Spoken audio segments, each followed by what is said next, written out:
Green Day has played many concerts over the years, but sometimes they play a concert so big, so important, or so influential that it becomes the legendary live album. A live album, in the most basic sense, is a music album that contains the recording from a concert or live event, hence the name live album. Not counting EPs, since I'd be here all day, Green Day have released 4 live albums. Built on a Bible in 2005, Awesome as Fuck in 2011, Woodstock 1994 in 2019, and the BBC Live Sessions in 2021. And today I'm going to discuss all of them in some amounts of depth. So, fuck it, let's go.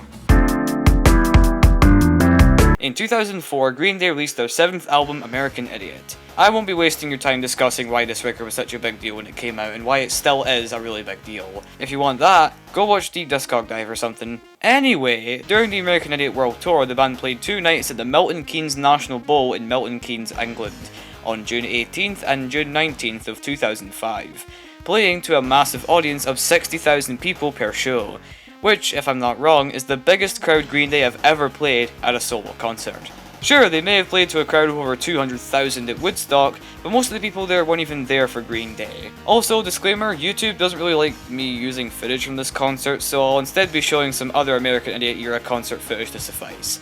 I know that sucks, but that's just YouTube copyright for you. Anyway, these 2 performances were recorded and turned into the 2005 live album, Bullet in a Bible. Sick ass name, by the way. And overall, it's an absolutely incredible recording. Billy's voice sounds great, the instruments sound extra punchy, and the audience is so fucking loud that it could pass off as another band member. But this performance was not only turned into a live album on CD and vinyl, but was also turned into a concert film on DVD, Blu-ray, and UMD. Yes, if you were alive in the mid-2000s and owned a PSP and were a huge fan of Green Day, you could actually buy Bullet in a Bible on UMD video and watch it on your PSP on the go. I had literally no idea that this existed before doing research for this video, and now I really want one even though I don't own a PSP. Now, aside from all the good, there are many problems with this album. Well, one problem. Of course, since this album contains recordings from both nights at Milton Keynes, it would have been pretty hard fitting the entire concert onto one disc. But even then, not every single song they played was included. Jaded, She, Knowledge, We Are the Champions, Homecoming and Maria were all played at these 2 shows and yet were left off of the album. My suggestion? Make Bullet in a Bible a 2-disc set, 1 disc for each night, or do 2 discs for 1 night with the recordings from either, kinda like a mashup of both nights as one big concert. I don't know. Now, I get leaving out songs like We Are the Champions or Knowledge. Those songs are covers of other songs, and I think they were left off because they had to pay royalties to have them on or something. Which begs the question, why Shout? Why was Shout by the Isley Brothers included on the album, but the other 2 weren't? No clue. Perhaps they thought Shout was more important considering that King for a Day leads directly into it, and it would have felt weird shoehorning another song in its place. But then why get rid of Jaded? Brain Stew and Jaded are an inseparable pair. They both get played together with Brain Stew leading into Jaded all the time, and this gig was no exception. What I find even weirder is that Brain Stew itself was put on the album, but Jaded was completely left off. Okay, brief tangent incoming. Why is it that Green Day suddenly stopped playing Jaded after Brain Stew? Like, that happened with Longview as well, since that song is usually played on its own as well. But it works with Longview since that song is the part 2 of the combo, and can stand on its own. I mean, why do you think they only released Longview as a single and not throw Jump In with it? Brain Stew is the exception to that. If you've heard Insomniac played in full before, you would know that Brain Stew is the part 1 of a 2-parter, with part 2 being Jaded. This is even further proven by the fact that both Brain Stew and Jaded got released together as one single and even had music videos made for both. So why not play them both live? It makes no sense! Brief tangent, over. Anyway, Bullet in a Bible is an amazing live album regardless, and I definitely enjoyed my time with it. I heavily recommend you check it out. Oh yeah, this is happening. Awesome as Fuck is a bit of a strange live album in that, instead of being 1 concert, this one has not 1, not 2, not 3, no, it has 17! Yes, this is a live album with 17 concerts as a part of it. And it isn't as insane as it sounds, believe it or not. Since all 17 performances from this album were recorded around the same time, you could very easily fool someone into believing that all these recordings from the same concert, when in reality it's actually from 17 different shows across 8 countries and 4 continents. This album is also noteworthy for including the only known official recording of Cigarettes and Valentines. If you'd like a full deep dive on why that's such a big deal, check out the video that All Things Lost made about Cigarettes and Valentines, that whole saga. It's a great watch, I highly recommend it. Alongside that, it also contains many songs which have never gotten official live tracks or were very rare to hear live as it is.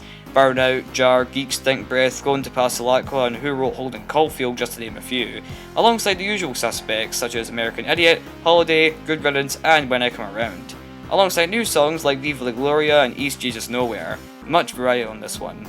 The tracklist in its entirety includes 21st Century Breakdown, recorded at Wembley Stadium in London on June 19th, 2010. Know Your Enemy, recorded at the Old Trafford Cricket Ground in Manchester on June 16th, 2010. East Jesus Nowhere, recorded at the Scottish Exhibition and Conference Centre on June 21st, 2010.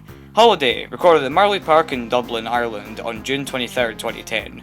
Viva La Gloria, recorded at the Superpages.com Centre in Dallas, Texas on August 26th, 2010. Cigarettes and Alcohol, recorded at the...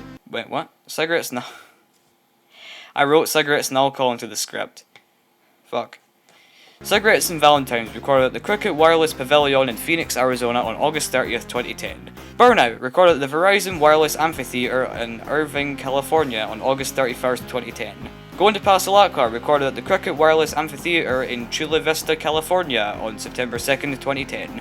Jar, Jason Andrew Relver, recorded at the DTE Energy Music Theatre in Clarkston, Michigan on August 23rd, 2010. Who Wrote Holden Caulfield, recorded at Madison Square Garden in New York on July 28th, 2009. Geek Stink Breath, recorded at the Saitama Super Arena in Saitama, Japan on January 23rd, 2010. When I Come Around, recorded at O2 World in Berlin, Germany on October 7th, 2009. She, recorded at Brisbane Entertainment Centre in Brisbane, Australia on December 8th, 2009. 21 Guns, recorded at Shoreline Amphitheater in Mountain View, California on September 4th, 2010. American Idiot, recorded at the Quai Jacques Cartier in Montreal, Canada on August 21st, 2010. And finally, Wake Me Up When September Ends and Good Riddance Time of Your Life, recorded at Pannonia Fields II in Nickelsdorf, Austria on June 12th, 2010. Aside from the sheer variety of songs on show here, the album is also full of that same squeaky clean production, power and punchiness as Built in a Bible has, just with that distinct twang of 21st Century Breakdown mixed in the bunch. And unlike before, where there were some odd exceptions with the song list, I'd say that this list is mostly perfect except for a few things. Like, yeah, Burnout, Jar, Viva La Gloria, and Geek Stink Breath are cool and all, but where's Basket Case? Or Brain Stew? Hell, even Boulevard of Broken Dreams is missing on this, despite Holiday being part of the track list. But even then, I'd go on and say this is better than Built in a Bible in basically every way. Plus, one last thing, this album also received a live album on Blu-ray. No UMD version, unfortunately. We were so close to a new tomorrow. In 2019, in honour of Dookie's 25th anniversary, Green Day released a vinyl of their performance at Woodstock 94 to celebrate. And I'm only counting this considering Wikipedia calls it a live album, so I'm counting it too. In August of 1994, Green Day played possibly their largest gig of all time in terms of attendance, at Woodstock 94. Now, I'm sure I don't need to tell you what Woodstock 94 is. Come on, you aren't that naive. Anyway, nearing the middle of the performance, since it had been raining so much, people began throwing mud and wet dirt and possibly feces from the crowd onto the stage, and eventually, during Paper Lanterns, Billy just gave up and began fighting back. This eventually spawned a near 200,000 person mud fight, which led to the end of the concert. What's even funnier is that while Billy is busy throwing mud back into the crowd, Mike and Trey are still jamming along like nothing happened. But they didn't get out unscathed either. Later in the concert, Mike was mistaken for an audience member and a security guard tackled him, breaking his 2 front teeth. But Trey thankfully got out unscathed. In 2019, a vinyl recording of the concert was released, which was later included in the Dookie 30th anniversary box in 2023. More about that thing in my previous video. But unlike the other 2 live albums, this one was audio only. While the Pro Shop footage does look alright, it is very low quality doing it being aired on TV in the mid-90s. That's basically all I need to say about this gig. Very enthralling and action-packed time.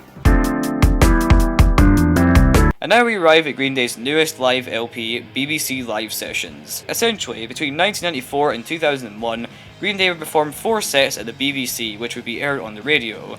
These performances have originally been bootlegged for years, but in 2021, most of the recordings were given an official release on the BBC Live Sessions live album. I say most because 2 recordings were left out. One of My Lies and Scattered, which were both played during the Nimrod sessions in 1998, were left off of the album. Why? I guess they were going for the whole 4 tracks per year thing, which could also be why Brainstew and Jaded were one song here instead of 2. Damn, why can't Brainstew and Jaded catch a break? Unlike the other live albums, this one isn't being played in front of an audience. Instead, this is a bunch of studio recordings that were done live. So I guess you could argue that this is technically a live album, a studio album, and a compilation album all at once. Thanks to the BBC's top-notch production quality, these performances sound great, if a little slow at times. Manic Around, Brainstew, and Walking Contradiction being the main examples.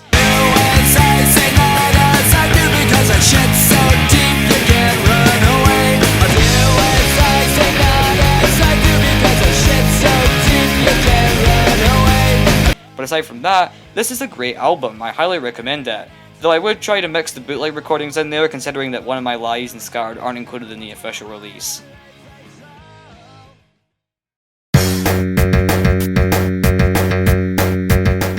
And with that, we're finished! Out of the 4, I'd say Awesome as Fuck is the one you should check out most, though I'm not against the other 3 as well. I don't really have much more to say, so bye!